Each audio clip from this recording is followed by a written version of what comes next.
Laid some foundational work here already. We've talked about the philosophical, theological foundations for counseling. We've talked about our methodological philosophy a little bit. I love the talk that Krista gives because, one of the things it highlights for us is that being a good counselor is not simply about having the right skills, but having the right character. So I'll often say to people who say, hey, I'd love to be on the counseling team, I'll say, okay, tell me about you and what you do already. If you're not already engaged in loving people and listening to people, joining the counseling team isn't going to make you a good listener and a good friend and a good compassionate person.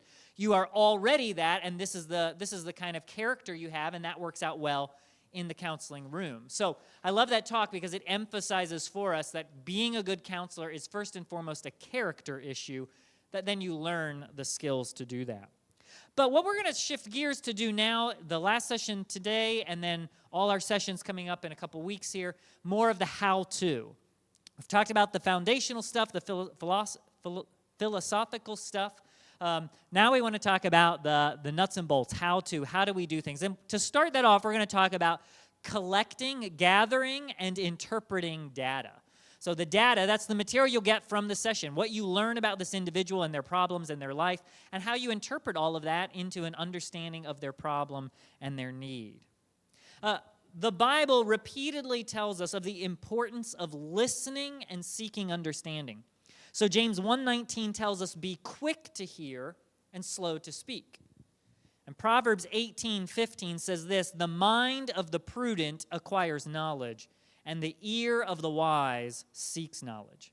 And that's true in biblical counseling. We must be people who listen in order to understand.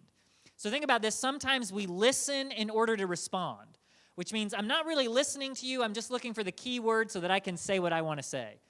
But listening to understand means I'm really attentive and I'm trying to hear the words and the thoughts and feelings behind the words.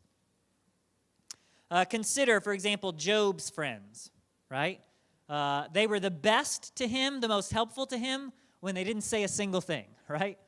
And they were the least helpful when they spoke without really understanding.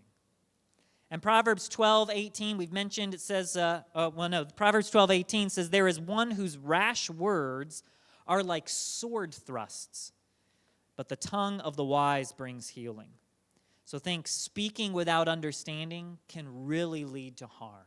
Right? When I give you counsel without really understanding your situation and you and your need, I can actually harm you more than help you.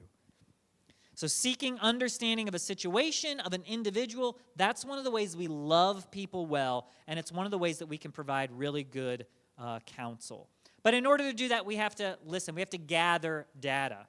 So let's talk about collecting data, and we'll start with this question, what kind of data do we collect? Well, one type is we collect physical data. God has made us whole being people. So we're not just spirits, we are physical bodies. We have all these components that affect us. And so our spirituality affects our physicality affects our spirituality, and it affects our emotions and our cognition. And so as whole being people, there's this tight circle where everything is intertwined. So think, for example, about this idea. How much more difficult, well, I'll ask it this way. How easy is it to be patient when you're tired and you haven't slept well? Is it really easy to be patient when you haven't slept well? No. Why? Because you're exhausted. It makes it harder to concentrate. It makes it more difficult to have the right kind of emotional responses. And so we tend to be pretty short, pretty frustrated, pretty annoyed when we haven't slept well. Our physicality affects our spirituality. Right? Our physicality affects our emotions. And so this tight little relationship where we're whole being people. So we want to understand some of the physical data that this person is struggling with. So consider things like, what's their sleep like? You might ask questions about how much sleep they get, when do they go to bed, when do they wake up, do they have a routine? Right? I've had counselees before who really struggle, and their routine is just wild. They might, work a night shift and then work a day shift and then be off for 2 days and then work, 3 nights in a row. And, that really messes with your rhythm, right? Sleep is one of the things that God has given to us to maintain rhythms in our lives. It's one of the ways that our brain and body replenish themselves. So giving ourselves enough rest is a vital part for our overall health. So asking those kinds of questions of people. Asking questions about their diet, right? If they tend to be an anxious person and they're drinking 16 cups of coffee a day, you might say, hey, let's try something. Let's just experiment with drinking a little less caffeine. Maybe. Our diet impacts our body, right? Our diet impacts things like cholesterol, blood pressure, energy level, even brain chemistry. You might ask them about physical exercise. And exercise isn't just about physical fitness. It's about combating bad chemicals in our body. It's about burning excessive energy. It can help with sleep, and it can promote the release of good, feel-good chemicals. There's some really interesting research on this from some clinical doctors who have found that a little bit of exercise actually helps people battle depression. Especially walking in sunlight can be particularly helpful. So one counselor, actually over in Grand Rapids here, he wrote, moderate physical exercise helps to expel unhelpful chemicals from our system and stimulate the production of helpful chemicals. And outdoor exercise has the added benefit of the sun's healing rays. We might ask questions about illnesses. Again, we're whole being people, so a significant prolonged illness can have a real impact on our cognitive state, our emotional state, and our spiritual state. So consider something like how hypothyroidism might be mistaken for depression. And if I get the right medical assistance, I might actually not struggle with depression. Or consider how something like heart arrhythmia might lead to hyperanxiety. So if I ask the right questions about a person's physical state, their medical conditions, I might have a better way of understanding their problems. In fact, some really interesting research a number of years back, doctors found that, or some researchers found that cases of strep throat in young children, that young children will manifest OCD until the strep throat is treated. So obsessive compulsive disorder until the strep throat is treated. Fascinating how the body works, right? Things can affect our overall health, right? Medical things can affect our emotional things, can affect our cognitive things, can affect our spiritual things. Just this week, a new friend that I've made had a UTI that looked like she was, quite ill, and it was an easy treatment once they figured out what it was. But all these things start to, we see these tight connections between our physicality, our spirituality, our emotions, and our cognition. We might ask questions about medication, and we've talked about that already. Medicines can have all sorts of side effects that may contribute to or exacerbate struggles. So medication side effects might include increased agitation, anxiety, sleeplessness, depression. All of those can be caused by very popular medications. So if someone's on medicine, I will often ask them for the name of the medicine and the dosage so that I can look that up in like a physician's desk reference, or I can contact somebody, or I can look it up on the internet and find out more information about what some of the side effects are with that medication so that we can talk through that. Now, an important caveat here with medications, I am not, and I assume most of you are not, trained, qualified medical professionals. So in our practice at our church, we say we don't give medical advice. You don't tell people to stop taking medicine. You don't tell them to take medicine. You refer them back to their prescribing physician. Talking to people about their medicines in ways that you are not qualified is a great way to get sued. It's also a great way to harm people, but it's a great way to get sued, and so we're always saying we don't do that. We refer people back to their medical professional. But physical data. We also want to collect resource data. So we want to ask questions about the kind of resources that this particular counselee has. So think about their support network. Does this person have a good social support? People around them who can help them, understand things, answer questions, who can support them emotionally? What kind of support network it is it? I have a counselee right now who has a social support who provides physical care but does not provide any emotional support. They don't care about her emotional state. They don't want to know about it. They don't want to deal with her problems. You need something, I will tangibly help you, but don't talk to me about your emotional problems. That's a tough kind of support network. And it's the only one she has. Well, that's helpful for me. That makes a big difference. So one of the things we're working on is providing for her an advocate in counseling who can become a good social friend. You might consider educational resources. What is their educational level? How astute and well-informed are they? I had a counselee several years back who was illiterate, and I did not know that they were illiterate until well into the counseling session. I was getting frustrated that they weren't doing any of the assignments that I was offering them. I'm like, counseling happens outside of the counseling room. You got to do the work, and they weren't able to read the material. So I had to change the way I counseled once I understood more about the nature of their struggles. So what types of educational resources do they have? Intellectual resources. Sometimes you will have counselees who have different levels of cognitive ability. We found with some people, children's material is more helpful to them than some of the material I might give to people their age. Just cognitively, they can relate better, they can understand. For some individuals, the sessions might be shorter. So I had a counselor several years ago who had some cognitive deficiencies, and usually my sessions are 50 minutes.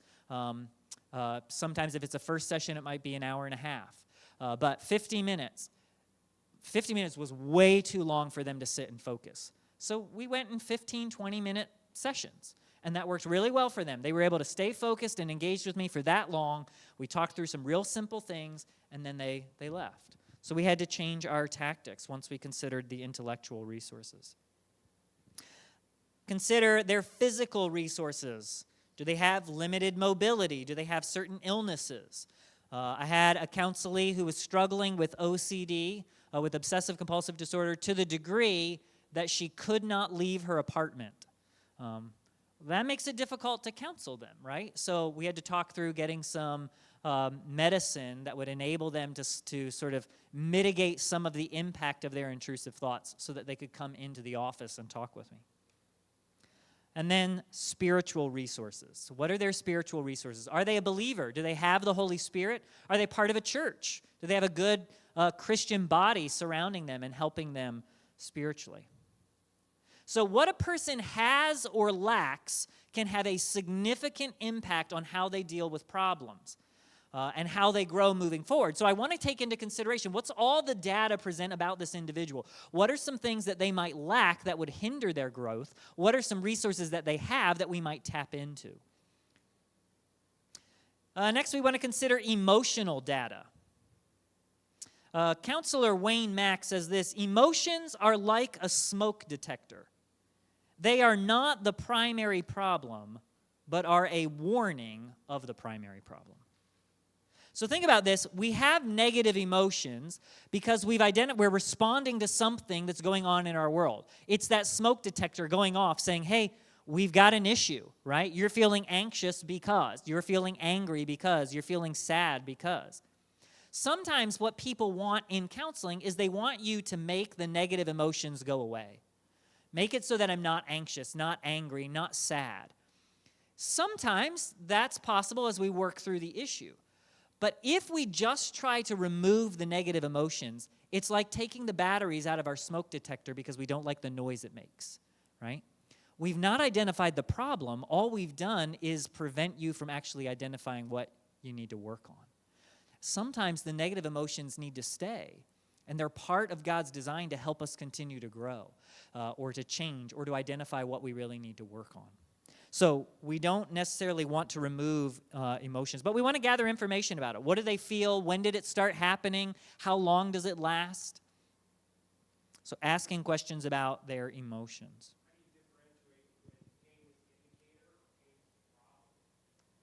Yeah, like physical pain, or you mean like emotional suffering? Yeah.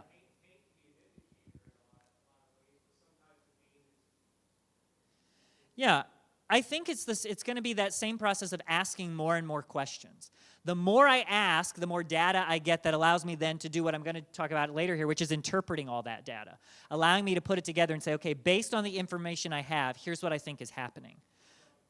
No, yeah, you're just getting ahead of me. That's a great question. It makes me feel like I'm going in the right direction then, because it's the question you asked. But I do think you raise a good point there about, acknowledging is pain the problem itself, or is pain the indicator of the problem? And that's the question we're trying to, wrestle with. On one sense, I would say pain is always the indicator in some sense. That is, I feel what I feel because something is happening that's causing that. Now, I suppose maybe I'll caveat that this way. We could say, does this pain have a logic, or did it come out of nowhere? So there is a reality. Our brain chemistry is impacted by the fall, just like everything else. And so there are times where we experience emotional problems that we can't readily identify. And those are often cases where we need to refer people to some outside help, medical assistance, right? Trying to think of a simple example here, but they're all escaping me at the moment. But sometimes we might say, okay, does this emotion have a logical connection to something, or did it seem like it just came out of nowhere and it's stuck? In that case, it might be that you're having a certain type of disorder that needs a little bit extra medical attention. But if there's a logical connection, well, I started feeling this way when I lost my job. Okay, that's grief. We can talk about that. But if there's no logic to it, there's nowhere in the person's story where there's a connecting point to the emotional distress or the emotional experience, then we might say that's an example where we might need some medical assistance. Great question. Action data. That's the next type we're trying to gather. What does the counselee do or not do? How do they spend their days and nights? What are their hobbies that they participate in? What are things that they avoid? Think, too, about the kinds of commands of Scripture that they readily obey and those that they're more selective with.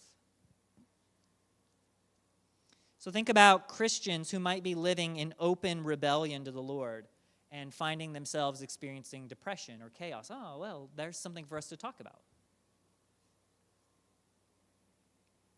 Action data. The next one, conceptual data. Conceptual data. This deals with the framework of our worldview, the ways we think about life. Hebrews 4:12 speaks of the thoughts and intentions of the heart, and that's what we're looking for here. What are this person's convictions, attitudes, expectations, desires, values? This is the internal world of a person. Think about things like what or whom do they trust and fear? Whom do they listen to and depend upon? Maybe at this point we're getting closer to issues like what are the idols of a person's heart? What are the things that they really worship and value? Even if they worship the Lord and love the Lord, there might be things that compete with him at times. Paul talks in Romans 12, 1 through 2, that we are to be transformed by the renewing of our minds. And so what we're doing in collecting conceptual data is we're trying to understand the way a person views the world so that we can analyze and evaluate that according to Scripture, and we can help them reframe their thinking in biblical ways. So often, I might have a counselee who has a really overly critical negative view of themselves, a self-condemning sort of a record on repeat in their brain. I'm the worst, I'm nothing, everybody hates me. They have a particular conceptual model that I want to take Scripture to and say, okay, let's talk about how does God speak about you as a Christian? What are the words that he says? And then how can we turn that into a new framework through which you can view yourself? View yourself through the way God views you, not through the way that you are continuing to condemn yourself. So we want to collect that conceptual data. And then lastly, we want to consider historical data. And here we're considering the important key features of a person's past.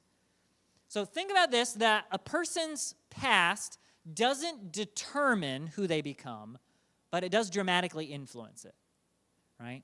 So we can say it's not determinative, but it's influential. So a good example here is you might have two people who grew up in the same home with the same alcoholic and abusive father.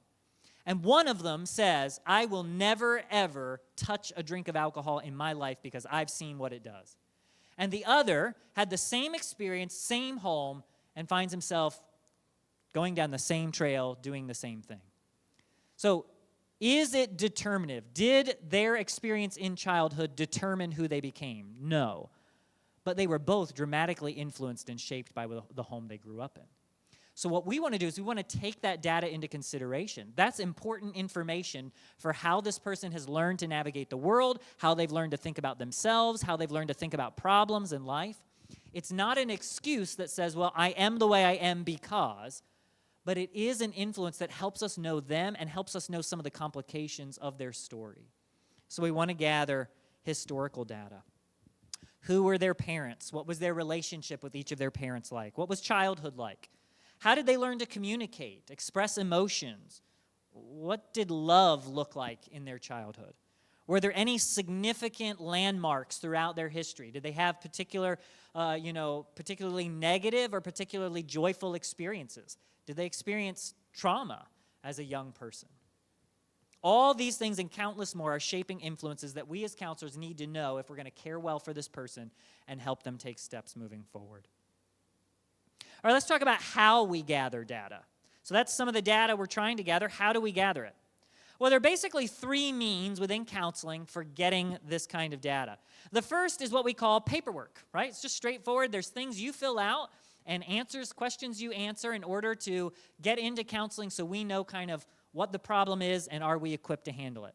So at our counseling ministry, if you request counseling, we send you what we call an intake packet. It's about, 5 to 7 pages of information that you fill out.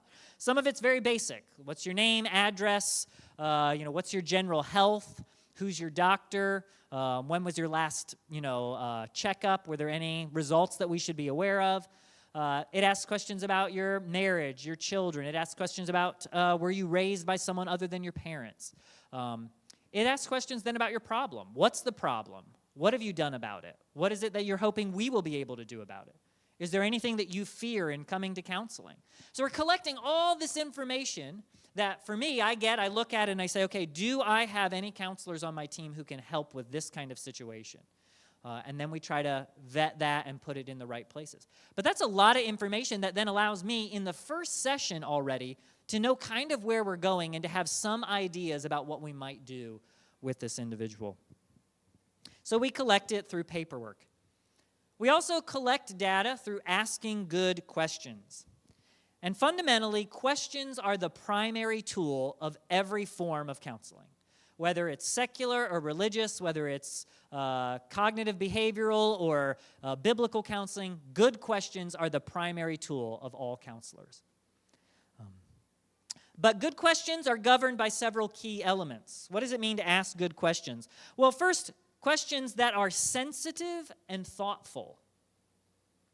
So we want to ask questions that invite the counselee's trust. So I'm not framing my questions in an accusatory tone.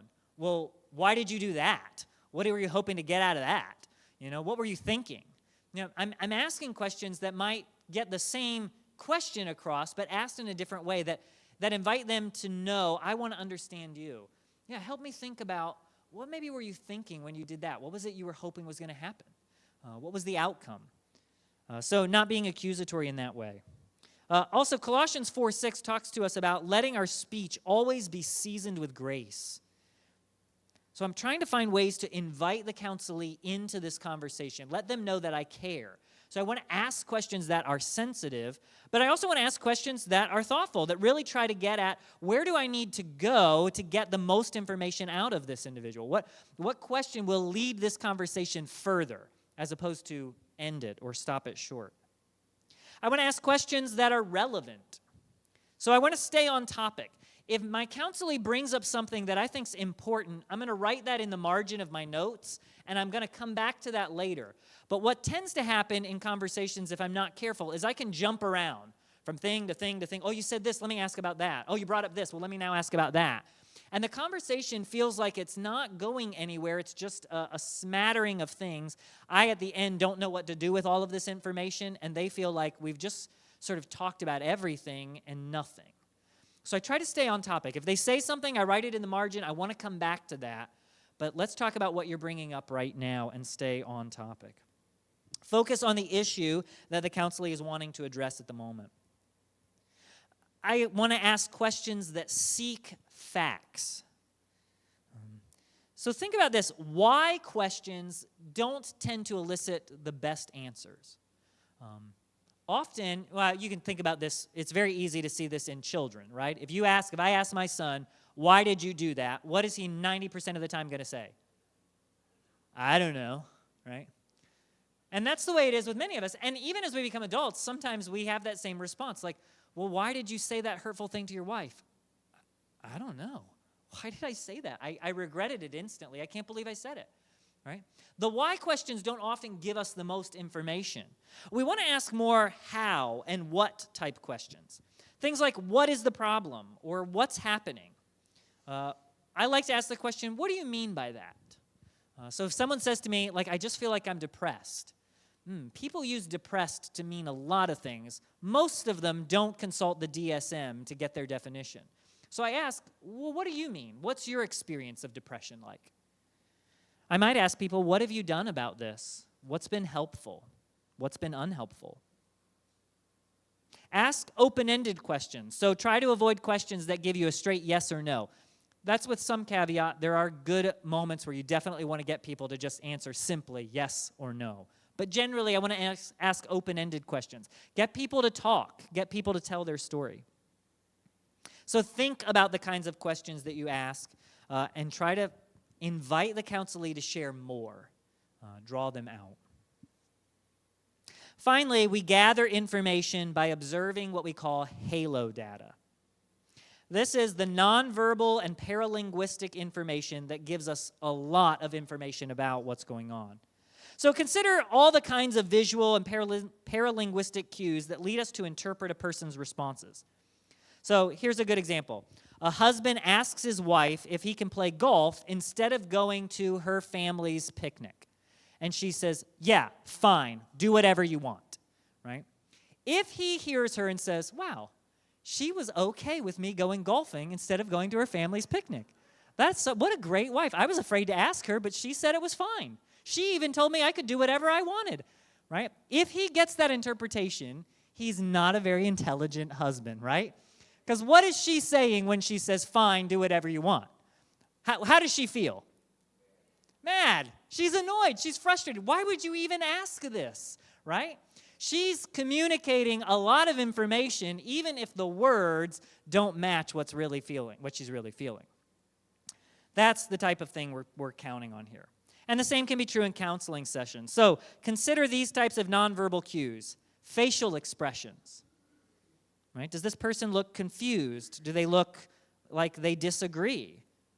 Do they look sad? I remember at one point in a counseling session, I brought up something. The conversation had sort of subtly continued to mention the husband's mother. She just kept coming up as a point of conversation. And so I just said, hey, could we just take a second? I'd like to ask you a couple of questions about your mom. And the color in his face went from white to red almost instantly. And I thought, we have touched on something important, right? Lots of information given to me right there in that moment. Consider the way that they sit. Bouncing legs, slouched in chairs. I had a husband and wife came into my office. She sat down. The husband took his chair and moved it and then sat down. Before we had any conversation, I had tons of information about how things were going, right? All kinds of data. Think about general body language, arms folded, eyes watering, wringing their hands. All of this information tells us loads of things about the individual sitting with us. It tells us about what they're feeling. It tells us some about what they might be thinking, how they might be responding to our line of questions or our interest, or all that's information that we need to sort of catalog and register. It's also helpful when you have a couple, whether it's friends or coworkers or husband and wife, that if I ask a wife a question, I will often look to see how the husband responds while she's answering it, right? That's giving me lots of information, right? She's talking and he's going, oh, okay. He does not agree with her assessment of things. Let's find out why. But all of that's information that's allowing me to begin to pick my line of questioning so that I get the most out of what I'm learning. Consider some other paralinguistic cues. Consider how things are communicated by tone and volume. I remember one guy yelling at me that he was not angry. Consider things like, is this person sarcastic? Do they make jokes when you ask certain questions about certain topics? Sometimes people have different defense mechanisms that allow them to avoid the negative emotions that they're feeling or avoid certain questions that they don't want to answer. I had a couple I was working with, and the wife would often make self-deprecating comments. Excessively make self-deprecating comments. And it was something that at some point I thought, I think that is saying something about how she views herself. It's framed as a joke, it's framed as being silly, but I actually think it's more about how she actually feels about herself than just a joke. And so as we began to probe that, we found a whole wealth of information about what she thought of herself and what she was struggling with, and how that then was affecting or resulting really from dynamics in their relationship. All of this is important data because it reveals what a counselee is willing and unwilling to discuss. It reveals what they think about various topics, about themselves, about God. So we want to be very careful to observe and ask questions even about that halo data. It looks like you disagree with what I'm saying. Talk to me about what you're feeling. Or, I feel like we might have hit on something that's really a sensitive topic. Is this important to you? Does this matter? I want to sort of observe that data and talk to them about it. And what's so great about that sort of cue in session is most of the time, it's not always this way. There are lots of people who are very good at hiding themselves. But most of the time, that's data that they can't conceal, right? You mentioned this guy's mother and his face goes red. He's not able to take that back, right? It's there. We have a chance in real time to talk about an issue. So we can bring that up there in the session. We have a couple. We're dialoguing about something, and he seems super annoyed about her assessment, her statement. That's real-time data that I can talk about right now. I can say, hey, I noticed that when she talks about this, you always do this. And I suspect that causes problems when you guys are at home talking about this. Can we respond to that? Can we interact with that? So I get real-time opportunity to address things that it might take me weeks to draw out in conversation, but in one moment, I got actual data that says, oh, this is probably a big deal.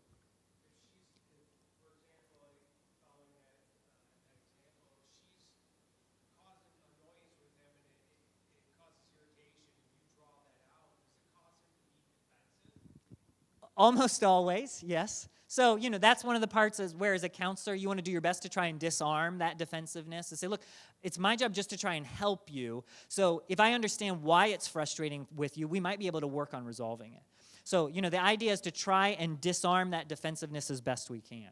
But it does help me, especially in marital conflict, when I see those kinds of dynamics happening in the room, it actually gives me a taste of what it's like when they're not in front of me and it's much more loud and boisterous, and those expressions are more demonstrative.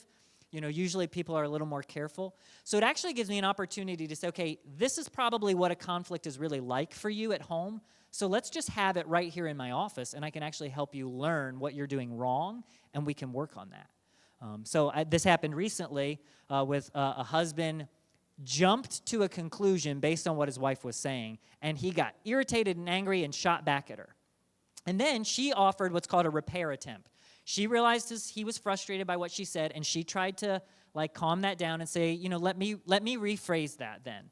But he wouldn't. He doubled down and got more angry. And so I said, okay, this is a prime example of the exact thing that you and I have talked about you need to work on. This right now is what you're doing is the very thing that we've discussed in previous sessions. And it was like all of a sudden a light bulb went on for him. He's like, oh, that's what you're talking about. I see. So he had a real opportunity to see in real time what he's been doing wrong, and that was helpful. So halo data gives us that type of information too. In all of this, in all the data, you want to be taking notes. You want to be writing down what you observe. You want to be writing down what they say. Now, there's a bunch of ways to do notes. Everybody has their own sort of way. There's a counseling professor that I had who he didn't write down anything in the session. He waited till they were gone, and then he wrote everything down. I have no idea how somebody does that. I wouldn't remember half of what happened. So I write down in short phrases what people are saying and what they're talking about, and I have little ways of connecting lines. So I ask this question, this is what he said to that, this is what she said to that. I'm trying to collect all this data and organize it on my page that way. Other people just write almost like manuscript without, you can't really do a manuscript, but here's what was said and done. Different ways of cataloging, I observe this is halo data. We sometimes use a little sheet, maybe I'll bring that next time, which has a bunch of categories. And so maybe I write my notes, and then I take this sheet and I fill in information about what did they do, what did they say, what did their body language look like, what did their facial expression, and I fill in all kinds of information. But you take notes. You want to write down all the things that you can about what's happening in the session. And that's important for a couple of reasons. It's important because the next time you meet with them, you need to be able to have something to review to remind yourself where you were, what you were talking about, and what was significant. It's also important to take notes for legal reasons. So if we ever had to, we've been subpoenaed at our church. We haven't been subpoenaed. We've been requested by attorneys to hand over notes. Now, I have not ever done that, but if I had to, I have actual things that I did in session that I can say, this is what we talked about. This is all we did. This is what we did. This is what was said, generally speaking. Yeah. Not that way. We're protected. So what we practice is pastoral counseling, and so we have pastor-parishioner confidentiality in that regard. When it's said in the confines of a pastoral counseling relationship, I am not required by law to report that. And so that applies for our ministry as a pastoral counseling ministry. So we've tried to frame things that way on purpose. Yes. So this is an interesting little caveat. So at our church, we don't have female pastors. But we have a pastoral counseling ministry that has women serving in it. So it's a nice little way of sort of avoiding the doctrinal language while helping ourselves with the legal language. So, yeah. Good questions. All right, let's conclude our time here by talking about the interpretation of data. Here's an important thing about the data we gather. No data is brute fact. We have to interpret it. We have to say, what does this information mean? I get it all. It doesn't speak itself to me. I have to do some interpretive work to say, what does this mean about this situation and about this person? So we draw conclusions about what is happening in the counselee's life based on the data we're given. A counselee, for example, may reveal that they were molested as a child, and they may say it in a passing comment, just a throwaway thing, oh, well, this happened, and then talk about something else. It's relevant data, but I don't yet know how relevant. I don't know what that data means. I don't know what that data means for this situation that they've brought up or the presenting problem. I have to gather more information, and I have to interpret that information. There are two basic steps in the process of interpreting data. The first is what we call analyzing and conceptualizing the data. And the second is explaining our theory to the counselee. Real quickly, there's no shortcuts to this. Counseling is a long process. It used to be popular in biblical counseling to say you get 6 sessions. And in 6 sessions, we're going to solve the problem, or you're going to have the skills to address the problem on your own. So you get 6 sessions. And early on, in the very earliest, 40-some years ago, that's kind of been the philosophy. I'm grateful to say that in more recent years, people have realized that's silly. I don't know any problem that disappears in 6 weeks, generally speaking. I mean, there are cases where you're like, it just happened, and the Lord blessed, and I had one counseling situation where we had 1 session. The person said, oh, you know what? I just figured out what I need to do. This is helpful. Thank you. Oh, great. Awesome. That was one of the best counseling sessions I ever had. Yeah. But that's the only one that's ever been like that. I don't know any problems that are quick fixes in 6 weeks. I don't even make change in 6 weeks often. So it takes as long as it takes. And so keeping that perspective that this could be a long-term commitment with somebody is important. It allows you not to rush. Let's talk about analyzing and conceptualizing data. So having gathered the relevant data, we need to now start asking questions about all the presenting material. So I want to ask questions about the counselee and their situation. So what biblical category best describes the person I'm counseling? So we want to avoid stereotypes, but we recognize that the Bible offers descriptions of people and problems that are helpful for our assessments. So we might even start simply like, is this person saved or unsaved? That's relevant information for me. Is this person spiritually mature or immature? That's relevant information for me. Krista mentioned 1 Thessalonians 5:14. Let's look at that passage just real briefly here.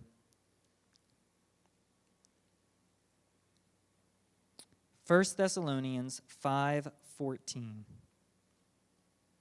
Here's what Paul says. He says, "And we urge you, brothers." I love this because Paul's not talking to pastors or deacons here. He's just talking to the church. Everyday Christians, you and me. He says, "And we urge you, brothers, admonish the idle, encourage the faint-hearted, help the weak, be patient with them all." So some translations may say, admonish the unruly. So in this text, we get three types of people: the unruly, the faint-hearted, and the weak. They're general categories, broad, but they help me know what kind of person I might be dealing with and how I need to respond and interact with them. So the unruly person means self-willed, stubborn, rebellious. In Titus 3:10, we are told to warn this person once, to warn them a second time, and then to have nothing to do with them. Proverbs 26:4 says not to answer a fool according to his folly. An unruly person is not going to be a long-term counselee. Someone who just is obstinate, stubborn, refuses to listen, refuses to participate in the process. That's someone that isn't interested in help. And so there may come a point where you say, listen, I'm not sure that I'm able to help you. I've had cases where I've had to close out. I've said to people, listen, what I'd really like for you to do is I've got this packet of material. I'd like you to work through this. And when you finish that, would you give me a call and let's check in. Let's see where you're at. Because often they won't do the packet. They're not interested in working on things. So we have to evaluate, is this a counselee or is it not a counselee? The faint-hearted, this means, the Greek word here is small-souled. Small-souled. These are folks who have become discouraged and weary in suffering. They're not necessarily in sin, so when Paul instructs us to care for this person, it's not the same sort of way we care for the idle or the unruly, right? We don't admonish the faint-hearted. We encourage them. They may need rebuke in some things, but the general tenor of our approach is compassion and care and support. And then the weak here refers to those who are limited in some way. It's often physically, but generally speaking, it's any kind of weakness. And the goal in these situations is to provide support. So you think about someone who's grieving. In a lot of ways, the way you counsel a grieving person is not to solve their problem, right? You can't remove grief. What you can do is you can help them to grieve well, and you can provide support and care while they grieve. That's very different than working with someone who's struggling with a sin issue or struggling with anxiety, or there's actual things that we kind of work to navigate those emotions or learn how to respond to them well, but grief isn't something you solve, it's something you endure. And so helping people do that well. But learning, what kind of person am I looking at? And then we want to frame in terms of the problem that they are experiencing. What biblical language best describes the problem? So we use the Bible's labels to help us identify problems accurately and biblically and helpfully. So we can say sin and sorrow, and those are helpful, but maybe there's other language that we might explore. So perhaps this person is expressing confidence in the flesh. That would be a biblical category. And that might help me then to explore what themes and truths from Scripture could I apply to this situation. Or perhaps they are someone who is grieving as one who has no hope. Right? Paul talks about that difference. We don't grieve as those who have no hope, but maybe this person actually is. And that gives me a framework for helping them. Or maybe their struggle is coveting. It's pretty straightforward. The Bible talks about coveting. Oh, I can address that. But we want to think about what language might help here. So often when I'm dealing with situations of domestic violence, I'll use the category of oppression. The Bible doesn't have the language of domestic violence, but it does have the language of oppression. And the Bible has a lot to say about oppression. The Bible doesn't use the word addict, but it might use the word slave. That's a good frame of reference for thinking, how might I use the scriptures in a way that connect with people's problems? So what biblical language can relate to this issue? What insights does the Bible provide about proximate causation? So what insight does the Bible provide about proximate causation? So that is possible causes to these problems. Does the Bible have some language for that? Yeah, it does. It talks to us about the ways in which anxiety might be related. It's not always, but it might be related to a lack of trust in the Lord. Again, I want to ask questions to make sure I don't jump to that conclusion, but perhaps that's an explanation for what's going on.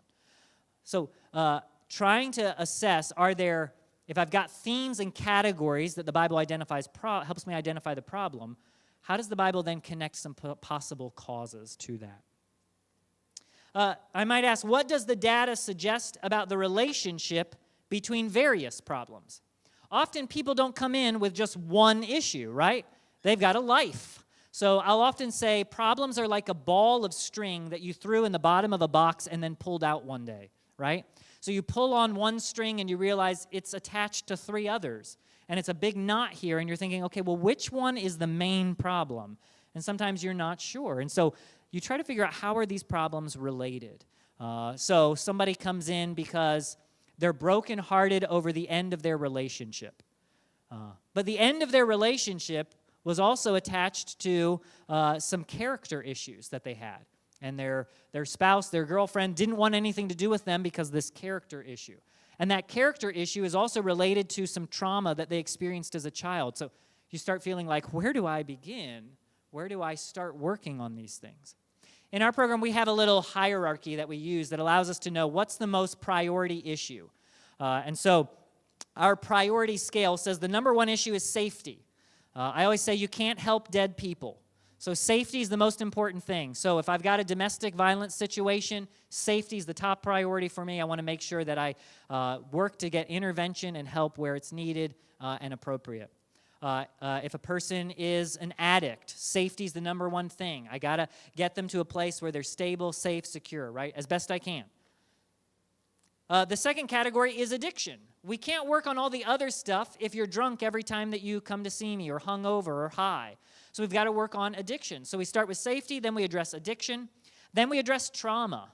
All the character issues that I need to work on, I'll have trouble working on if I haven't been able to deal with the traumatic events of my past. Safety, addiction, trauma, character. And then the last one is skill. And we go character before skill for this reason. If I help people learn new skills without changing their behavior, without changing their heart, changing their character, they will often learn to use those skills in continuingly destructive ways. Case in point, if I talk with a couple, let's say he's an abuser in the home, and I talk with them about how to develop better communication skills. If I have not helped him change his character, he will get very good at using those skills to control and manipulate his spouse. So thinking about character before skill is so, so important. If we rush to the practical skills and miss the character pieces, we will not actually help people change. We'll help them get better at hiding. So we want to help people. We want to identify the relationship between various problems. We want to identify any hindrances to biblical change. Maybe I'm asking people to work on something and they're really struggling to make it through that. I want to identify what might be causing them to struggle to change. For the one counselor I mentioned earlier, it was illiteracy. He literally couldn't read the things that I was giving him, and he was too embarrassed to acknowledge that, and so he was struggling to make changes because I was assuming he was reading and trying to work on the things from the material. For other people, it might be their life circumstances. Maybe you're counseling a spiritually single mom. She's got kids that she wants to raise in the fear and admonition of the Lord, and she has an atheist for a husband. Are there going to be some things that she's just really going to struggle to implement, maybe not even be able to implement at all? Yeah, absolutely. So knowing that and knowing how to help her navigate that will be vitally important for her. So considering what might be hindering change. What does the data indicate about the counselee's expectation and desire for change? These are just some other questions to ask. What does the data indicate about their expectation and desire for change? So I have a form that I use with all kinds of different problems that will ask people basically to evaluate their readiness to change on a scale. Krista and I have a book on eating disorders, and in the back there's in one of the chapters there's a section that's a readiness to change scale. How ready am I to make these changes? Sometimes people want help, but they're actually not ready to take the steps. That's okay if they're open about that, if they're honest about that. We can find out where they are on that readiness to change and start there. But if they're not honest about that, it makes the counseling process really difficult. What does the data indicate about possible organic or physiological factors? Are there things going on in their biology that I might need to consider, right? Do they have a heart arrhythmia and anxiety? Are you on any medication? Have you talked to your doctor? Maybe you don't have anxiety, right? I might ask this question: have I experienced a similar situation? Can I relate to this struggle in any way? David Pallison used to talk about all problems kind of run a spectrum. And there's a sense in which we can put ourselves on the spectrum somewhere with somebody. So let's say you've got a counselee who has severe OCD, and they really have a lot of fear and a lot of anxiety about a lot of things. Well, maybe you can't relate to that. Maybe you don't have a fear of germs. But many of us have had wild thoughts pop into our head that were distressing or alarming or weird. Or, many people will say, I don't really struggle with OCD maybe, but I've had that thought of, what if I jumped off this bridge? Why did I think that? That's so weird. Why did that come into my head? And many people will be able to dismiss those thoughts. So a number of years ago, we were having a garage sale. My kids were running back and forth. They were little, running back and forth out of the garage. And all of a sudden, I was overcome with this fear that I was going to reach up and pull that cord that slams the garage door shut. It came out of nowhere. I never really had a thought like that. But it was so distressing, I had to just walk out of the garage. I just had to leave the garage, and it went away. It dismissed. I was able to move on with my life. Someone who has OCD can't dismiss that thought. They think about it, and they're convinced they're going to do it, and they're overwhelmed by it, and they're terrified, and they want everybody else to leave the garage because I'm going to do it, and I'm afraid I can't control myself. I can put myself on that spectrum and say, okay, I don't understand living with OCD. That's not where I'm at. But I can understand having a distressing thought that I can't get out of my head. I can understand waking up from a nightmare and not being able to stop thinking about the nightmare. Like I woke up and then I tried to close my eyes again and the nightmare came right back. And yeah, I can at least put myself on a spectrum and say, okay, that's a thing that people experience. So trying to find ways that we might be able to connect. And then, have I ever counseled someone in a similar situation? Have I counseled other people with this similar problem that I might be able to say, okay, what were some strategies that helped them? Not that they will automatically help this individual, but they might give me a point of reference to consider some options and some tools that were helpful. All right, all of this then, we formulate a working interpretation, and then we have to test it. So I've got this counselee, and this happened just recently. I'm listening to this person express all types of anxiety, and the more data that I collected, and I had them fill out some symptom charts, and we asked questions, and she told me her story, and the more she talked, I thought, I don't think this is anxiety. I actually do think it's obsessive-compulsive disorder. And so I began to just kind of throw that theory out to her and say, let me suggest to you, do you experience this, and do you experience that, and have you ever, and what do you think if I said to you that you might have OCD? How does that strike you? How does that feel? And she said, somebody else said that to me one time too. And I said, okay, let's talk about that. Why did they say that to you? What was it about what you were experiencing, doing, saying that made them make that comment? And so we talked about it, and it felt to her like a really reasonable diagnosis as well. And so we've been exploring that now for a couple of weeks and seeing if that's right. But I posit a theory. I collect the data, and I begin to analyze it and say, okay, what does all of this add up to mean? And what might I then offer my counselee? What would I say? And I tested. I asked them, what do you think about this diagnosis? What do you think about this explanation for your problem? I have a counselee right now who had what we might call episodic depression. Depression that came just from a particular instance, and then it seems like it's sort of hung on. So the problem is long gone now, but I can't shake the depression. And the more we talked, I thought, you know what it sounds like? It sounds like you are grieving and you just haven't had time to heal from that loss. And he thought, well, that's interesting. I'd never really considered that I might be grieving something. And so we just began to unpack that. But the way you test that is first to ask the counselee what their thoughts are. Do they have other factors that would lead them to say, I don't think it's that? And then you begin to just do some exploration, do some assignments, why don't you work on this? Why don't you practice this? Why don't you meditate on these verses? And let's see what happens as we walk down this road together. It might be that you get a couple of weeks in and you go, boy, I'm changing my mind. I don't think the issue is this. I think it's that. It might be you're working with a couple and you think, oh, it's communication problems.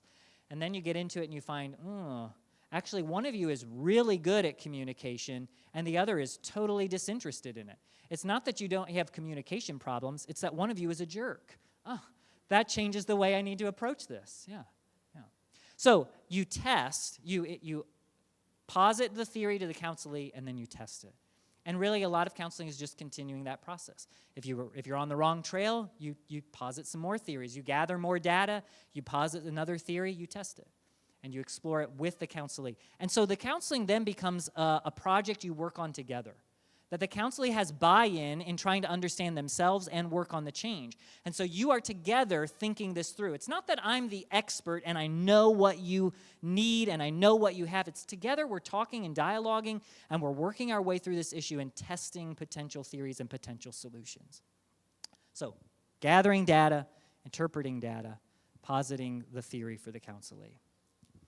All right. We have just a couple minutes, but I will gladly take a couple of questions and invite Krista to come up as well and see if we can answer anything. So some questions. Yes, brother, right here. What do you do when you have people that have like severe bipolar disorder? And some days they're like on cloud nine, and then some days they're like, man, it's full of dice. This guy is just nuts. I work with people that have bipolar. Yeah. And it's like you don't know what you're getting on a daily basis. Yeah. It sets the tone for the day. Yeah. As a counselor, how do you handle something like in that situation? You kind of recognize that. Do you want to take a shot at it? No. What I would say first is if I know somebody who has, if they have come in and they have diagnosed bipolar disorder, one of the first things I'm going to talk to them about is medication. Are you meeting with somebody to be on medication? If they say no, I'm going to ask them some questions about that. Well, let's talk about why. I had a counselee who had schizophrenia. I am not qualified to help him with schizophrenia. But one of the things he constantly struggled with was he didn't want to have to be on medication, and he didn't want anybody telling him he had to be on medication. And I thought, oh, well, I know about that. That's called pride. Let's explore that. And so we spent a lot of time talking about that heart issue for him. The medication kept him from being a danger to himself and others. And so one of the things that in that dynamic I might talk about with somebody is the importance of your safety, the importance of other people's safety. And so one of the things about bipolar disorder is those high highs are really dangerous. You're manic and you're a danger to yourself and you're reckless and you don't even believe you're reckless. You think you can do no wrong and you're invincible. And you are not safe in those states. So let's talk about God has put in your life a real thorn in the flesh. And one of the ways that we respond to that is submitting to Him and submitting to others. And so offering Him that opportunity then to wrestle with the importance of medication.